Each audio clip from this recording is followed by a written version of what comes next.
अगर आज किसी का पानी बंद कर दिया जाए ना और ये कहा जाए कि आप जो है दीन छोड़ो फिर मिलेगा पानी, तो 70% लोग वो हैं कि हाँ भाई ठीक कहते हैं, अब हालात ही ऐसे हैं। हालात कभी भी नहीं सुधरे, हालात हमेशा से ऐसे रहे हैं। अब मुसलमानों ने अपने अंदर की गैरत को खत्म कर दिया है। आप सोचेंगे महफिल छोटी है, बड़ी बड़ी बातें हो रही हैं। आप तमाम लोग कम से कम इतना कर सकते हैं कि अपनी औलाद में ये जज्बात पैदा कर सकते हैं, अपने दिलों में तो ये जज्बात पैदा कर सकते हैं कि यार दीन के नाम पे दो नंबरी नहीं करेंगे। जहां दीन की बात आएगी सीना ठोक करके खड़े होंगे और इंशाअल्लाह दीन की बात करेंगे। जहां जरूरत पड़ी हम दीन के लिए हाजिर हैं। इंशाअल्लाह उल अजीज परवरदिगार की बारगाह से दिल को सुकून भी मिलेगा और कामयाबी भी मिलेगी। हुजूर ने कितना मकाम दिया। वक्त जो है वो हो चुका है, तकरीबन 40 मिनट के करीब हो चुके हैं। बात खत्म कर रहा हूं। हजरत उम्मे आमिर है, हजरत उम्मे आमिर जब जंग उहद हो रही थी, हुजूर अलैहिस्सलातु वस्सलाम के ताल्लुक से कुफार की तरफ से ये अफवाह फैला दी गई, माज़अल्लाह आपको शहीद कर दिया गया है। तो हजरत उम्मे आमिर मदीना से चली, 4-5 किलोमीटर दूर है उहद का मैदान मदीना से चली। रास्ते में किसी ने इत्तला दी कि आपके वालिद शहीद हो चुके हैं। एक औरत के लिए अगर ये पता चले कि उसका सगा बाप जंग में शहीद हो चुका है, तो आप जानते हैं उसकी हालत क्या होगी, क्या हालात होंगे। आज अगर किसी को पता चल जाए कि बाप का इंतकाल हो चुका है, तो एक औरत की क्या कैफियत होती है। 4-5 औरतें भी उसको संभाले तो संभालने से भी नहीं संभल रही होती है। और बाप की मोहब्बत होती है, भाई उसका दिल तड़प रहा है, बाप की मोहब्बत है, बाप दुनिया से चला गया, लेकिन हुजूर की मोहब्बत बाप से भी बढ़कर है। हजरत उम्मे आमिर से जब ये कहा गया तो हजरत उम्मे आमिर ने ये नहीं कहा बड़ा अफसोस हुआ मेरे बाप की तरह, नहीं कहा कि मैंने बाप के बारे में नहीं पूछा, हुजूर के बारे में बताओ हुजूर कैसे हैं। आगे चली, किसी ने इत्तला दी कि तुम्हारे शोहर भी शहीद हो चुके हैं। शोहर कितना कीमती होता है एक औरत के लिए।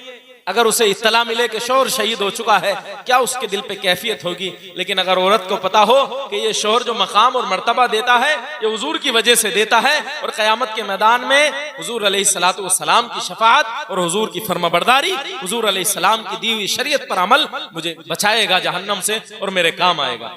क्योंकि शोहर का मकाम हुजूर ने बताया, हुजूर का मकाम पहले है, शोहर का मकाम बाद में है।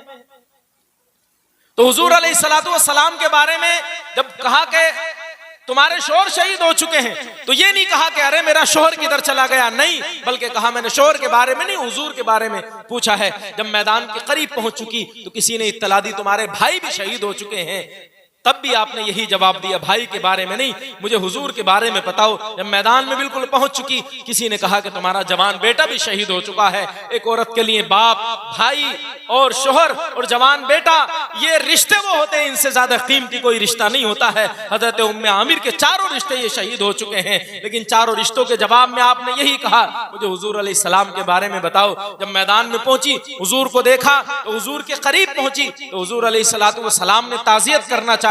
हुजूर अपनी ज़बान मुबारक खोल के कुछ इरशाद फरमाते, ये हाथ जोड़ के पहले ही खड़ी हो गई, या रसूल अल्लाह मुझे सारे वाक़यात पता चल चुके हैं, मुझे इत्तला मिल चुकी है कि मेरा खानदान शहीद हो चुका है, लेकिन कुल्लु मुसीबतिन बादा का जलल, मैं तो आपके लिए यहाँ आई हूँ। आप हैं तो मुझे कोई दुनिया की परेशानी परेशान नहीं कर सकती, आप सलामत हैं तो मेरा सब कुछ सलामत है।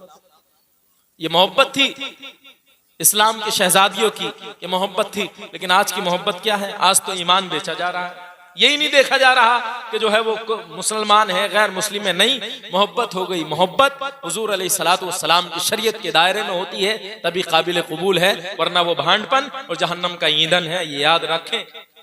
और जब कोई खातून, कोई बच्चा, कोई मर्द इस तरीके पर चलता है तो नस्लें भी जो है ना उसकी इस तबाही और बर्बादी के रास्ते पर आ जाती हैं। इसलिए हमें चाहिए, ये मुकद्दस महफिल है, शादी के मौके पर इसको मुनाकिद किया गया है, ये बात याद रखें। पर्दा शादी के मौके पर भी होता है, ये नहीं है कि एक खातून पर्दा वैसे बगैर शादी के कर रही हो और जैसे ही शादी आ जाए घर में तो घर की सारी औरतें जो है सरों से दुपट्टा भी गायब, और कितनी ठंड पड़ रही हो फिर वो कपड़े भी गायब, और पूरा जो है वो महल्ला और बारात में आने वाले किस किस तरह के वो लोग होते हैं, और फिर वो अजीब रस्म है सलामी में क्या जो है वो हुटिंग हो रही होती है, और कैसे, अब तो कैमरे का जमाना है, लोग कैसी वीडियो बना रहे होते हैं और किस कदर बदतमीजी और खुराफात हो रही होती हैं। ना तो भाई को गैरत आती, ना जो है बहनों को गैरत आती, ना माँ को गैरत आती। अरे ये क्या रस्म है, अगर उसको सलामी पेश भी करनी है, दूल्हे को रस्म बाकी भी रखनी है, तो वो औरतें घर की जो पर्दे के साथ आ सकती हो, उसे दुआ दे सकती हो, बड़ी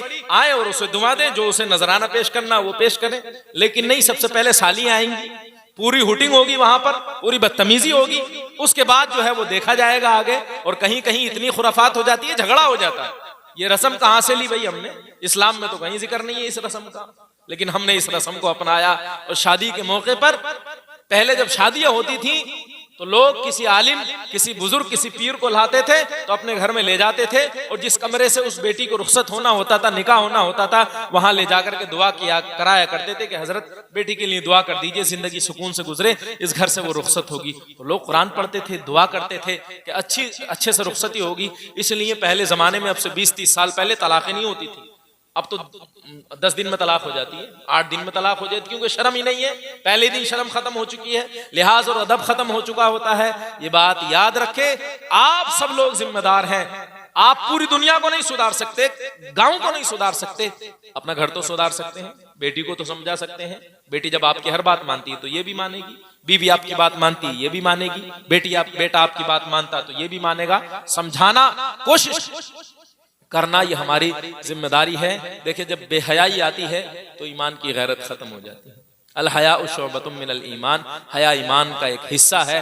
जिसकी हया गई फिर उसके पास कुछ नहीं रहता। ये हयाई, ये शर्म, ये कि यार मैं ईमान वाला हूं, ऐसा नहीं कर सकता, ये हया है।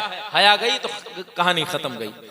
ये हयाई है कि एक बंदा नहीं नाच सकता कि यार मैं, हुजूर ने मना फरमाया, मैं नाचूंगा, मर्द हो गए, मर्द का काम नाचना है, मर्द का काम मोहम्मद बिन कासिम का जानशीन बनना है, सलाहुद्दीन अय्यूबी का सिपह सलार बनना है, तारिक बिन जियाद का वफादार बनना है। ये मर्द की जो है किस्से और कहानियां, ये मर्द के लिए होती है, नाचना। और ये जो ऊपर बैठे हुए ना सारे के सारे हीरोज, ये हीरो हैं।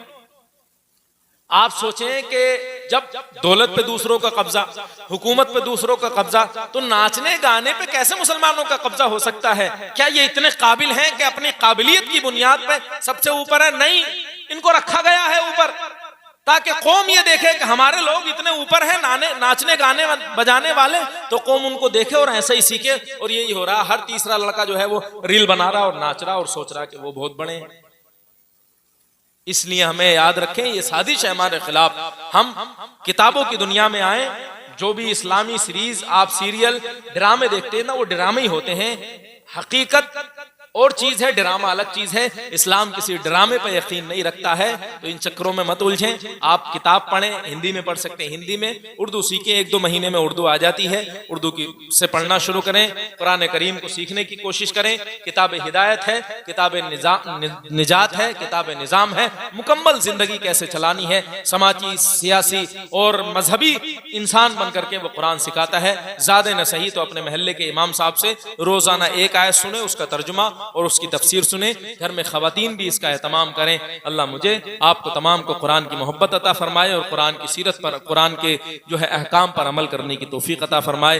परवरदिगार की बारगाह में दुआ है कि हम तमाम को हर तरह की दोनों जहान की भलाइयाँ नसीब अता फरमाए। अशहदु अल्ला इलाहा इल्लल्लाहु व अशहदु अन्ना मुहम्मदन अब्दुहु व रसूलुहु।